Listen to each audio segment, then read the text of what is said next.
Serial killer kidnaps the wrong teenage girl and gets brainwashed by her.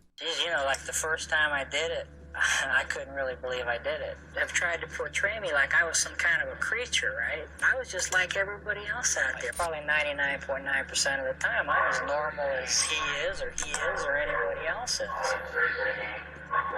But there's that 1% of the time or whatever that there's some kind of a problem there. He was a monster. He is still a monster until the day he takes his last breath. It was pretty easy to tell from the very minute I grabbed McVey that she wasn't like the others. Bobby DeLon, thank you. Thank you for choosing me instead of another 17-year-old little girl. And that's probably why she's still alive, walking and talking today. I had made my mind up that night when I came home from work that I was going to end my life. I even sat down and wrote my suicide note out. I left around 2 a.m. when I got off my shift. I remember being happy. I was happy. I know when I go home, I'm going to end my life. I was happy. I'm going to be free. Oh, while she walks through the dark, empty streets, she notices a red car parked in front of a church. I don't know why. It seemed odd to me.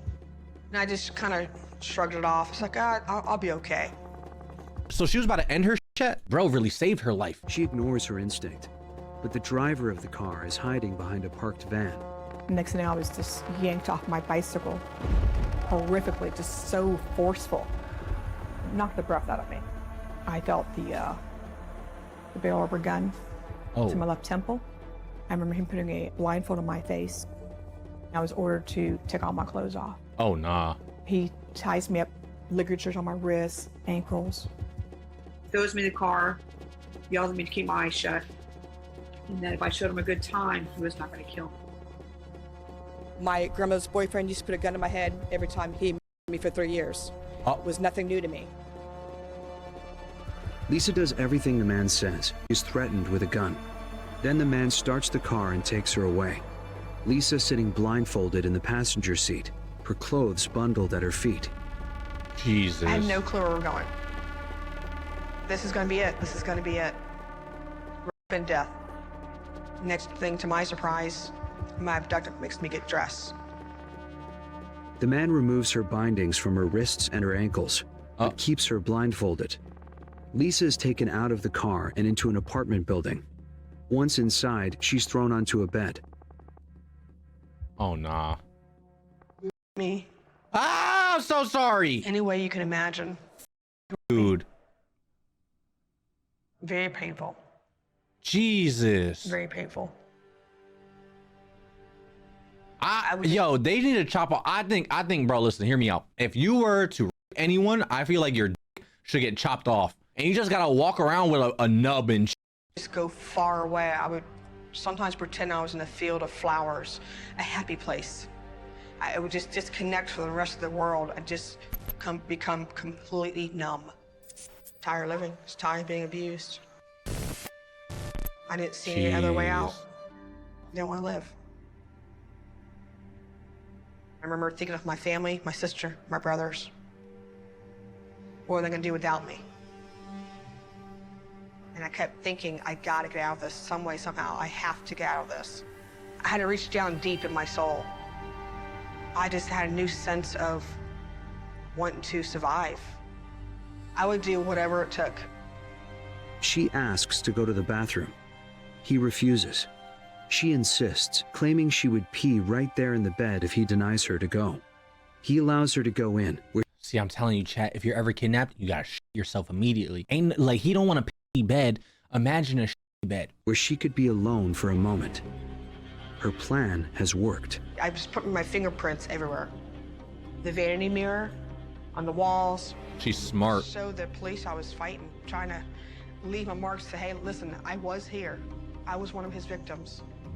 She knows that to survive, she would need to gain his trust. So she begins a dangerous mind game. There was a moment we had a conversation. I had asked him, why was he doing this to me? He said, due to a recent breakup, he was getting back at women in general. Yikes. And I played at his heartstrings. I said, listen, I can be your girlfriend.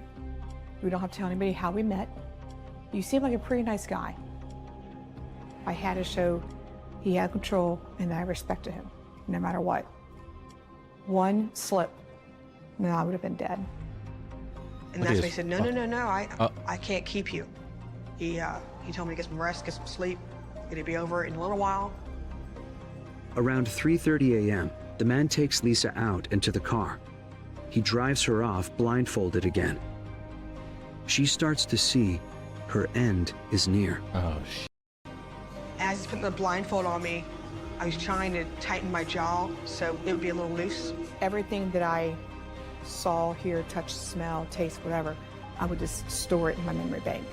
In case if I did get out of this alive, I can go to the police to get them caught. I remember the car being loud, like it needed a tune-up. I remember the lights passing on the interstate. I could see it beneath my blindfold. I'm trying to see my surroundings, I'm trying to see where I'm at. I knew we were in the interstate because the air sound changes, it gets strong. I saw two hotels. These two hotels were at the intersection of Hillsborough Avenue. He proceeds west, Interstate 275. Hillsborough Ave? Is this Florida? Or is this Pennsylvania or Florida, chat? A silver piercing, shining light hit my eyes. It was the word Magnum on the dashboard. He decides to pull into a rear parking lot. Tell me to get out of the car. I said, great, he's gonna kill me here. He told me when I got out, I wanted to stay there for 5 minutes. I was frozen. My mind's racing. He let her go? Should I run? Should I walk? Is he watching me? Is he pointing the gun at me right now?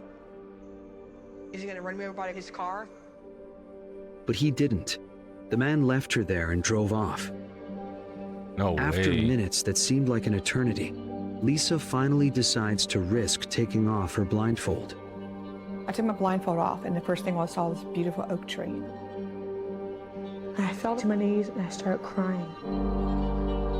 I knew right there and then my life was going to change forever. Holy. To me, it was a sign of a new branch of life. Now wanting to live my life. I'm sorry, the oak tree and a branch is a crazy bar right there. My fault. But her struggle is not over yet. When she gets to the police station, she tells a detective everything that happened to her. But because Lisa has such composure, she doesn't look like other victims. And so the detective doesn't believe her. Oh my God, dude, the only job you have, be a detective. I genuinely, I can't. Lisa gets angrier and angrier, but she can't let her kidnapper get away and hurt someone else. I wouldn't even say detective. I would put their whole government out there. I'd be like, Agent Jones Williams didn't want to listen to my story. You know what I mean? And that motherfucker should go to jail just like the other dude. We were finding a body. It averaged out about every 2 weeks. You know, if you don't solve it soon, someone else is going to die. I was asked by my detective to go in and talk to her, and I did talk to her.